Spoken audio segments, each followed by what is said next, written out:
news, there's been unconfirmed reports of an alien escape to the surface of the world.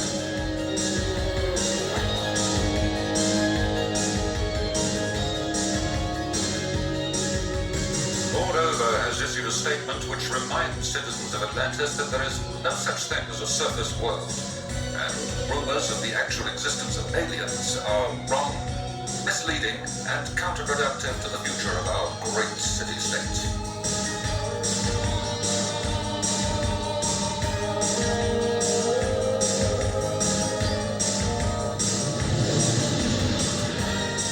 Anyone who thinks they may have had contact with an alien, female or older male, should report immediately to General Rykov at Government House. There is a reward.